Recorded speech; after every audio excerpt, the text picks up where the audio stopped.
Mon affaire à temps partiel. Chapitre 11. Il n'y a pas d'âge.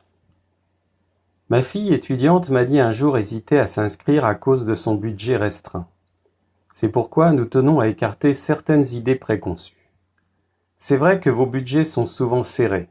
C'est pourquoi la raison principale pour laquelle vous avez adhéré, c'est pour gagner de l'argent. Nous vous savons conscients de l'avenir. Alors ne vous inquiétez pas. Tout est fait pour que même les personnes aux revenus les plus modestes puissent développer cette affaire. Vous verrez que certains veulent en faire une véritable carrière. C'est vrai que ce modèle d'affaires sociales est déjà enseigné dans des écoles de commerce. Bien sûr, il y a une adhésion de 30 €, mais qui reste accessible. Elle sera d'ailleurs remboursée dès vos premières commandes grâce à la remise sur achat. Rien à voir avec l'investissement de base requis pour créer une entreprise traditionnelle, ce qui s'évalue en milliers d'euros. Enfin, il n'y a surtout aucune obligation d'achat minimum et pas de stock à acheter. Certains d'entre vous nous ont rapporté que les gens ne les croyaient pas parce que justement, ils étaient jeunes. C'est vrai. Vous aurez parfois affaire à des personnes plus âgées que vous qui vous prodigueront les conseils de leur expérience.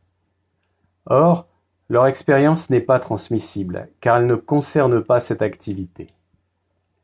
Peut-être qu'au début, certains souriront de votre affaire et de votre ambition. Grâce à cela, vous allez découvrir ce que c'est que la persévérance et vous allez la renforcer. Et au cours de la vie, elle vous servira à surmonter plus aisément les difficultés de tous ordres qui surviendront. C'est ce qui fera la différence entre vous, cette ouverture d'esprit, cette volonté d'entreprendre et la passion de partager avec les autres cette possibilité sérieuse de vivre plus agréablement. Alors n'hésitez pas, foncez, c'est vous l'avenir du modèle d'affaires social. Je reviens sur le titre de ce chapitre. Il ne faut pas oublier l'évolution de l'humanité. La durée de vie de l'homme s'allonge et nous sommes de plus en plus nombreux sur Terre. On pourrait penser a priori que ce modèle d'affaires social s'adresse exclusivement aux 30-40 ans, comme dans les entreprises traditionnelles. C'est faux. Il existe aujourd'hui une prise de conscience très vive chez les jeunes concernant leur retraite, qu'ils n'auront pas. Il y a parallèlement une lucidité certaine chez les 50 ans et plus, qui ne se considèrent pas comme inutiles, mais toujours pleins d'entrain à prouver leurs capacités. Ils sont aussi frustrés d'avoir perdu une partie de leurs revenus dès qu'ils sont en retraite.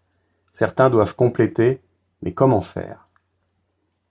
Deux exemples me viennent à l'esprit.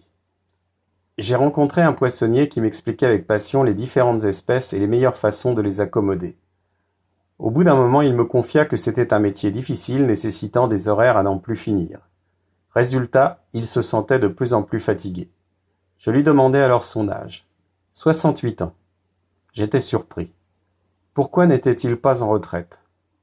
Il me répondit que oui, mais avec une retraite de 1 250 € et un loyer de 850 €, il lui était impossible de boucler ses fins de mois, raison pour laquelle il se trouvait contraint de continuer à travailler. Sa conclusion un peu amère sonnait comme une résignation. Combien de temps vais-je tenir? Nul besoin de vous préciser qu'il m'écouta avec attention dès que je lui parlais du modèle d'affaires social. Le deuxième exemple est une personne de 55 ans, élégante et souriante où on lisait néanmoins dans son regard une certaine frustration.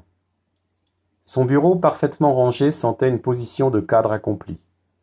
Notre conversation se dirigea rapidement sur son nouveau statut. « Le placard !» me lança-t-elle brusquement dépitée. Elle m'expliqua qu'une restructuration de la société lui avait imposé un choix draconien. Ou bien elle acceptait un poste d'assistante aux archives avec rémunération à la clé, ou bien c'était le Pôle emploi.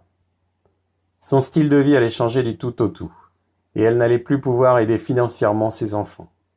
Retrouver ailleurs un poste de même nature à 55 ans tenait du rêve impossible. Le modèle d'affaires social lui apparut comme étant une bonne solution pour s'en sortir. Conclusion, l'âge réel de chacun se trouve dans la tête. N'oubliez pas non plus les personnes qui vous paraissent détenir de bons revenus. Vous ne savez pas si elles rencontrent temporairement des difficultés ou si elles souhaitent tout simplement améliorer leur style de vie. Le statut social n'a vraiment aucune importance, et vous serez souvent étonné qu'elles soient intéressées par ce modèle.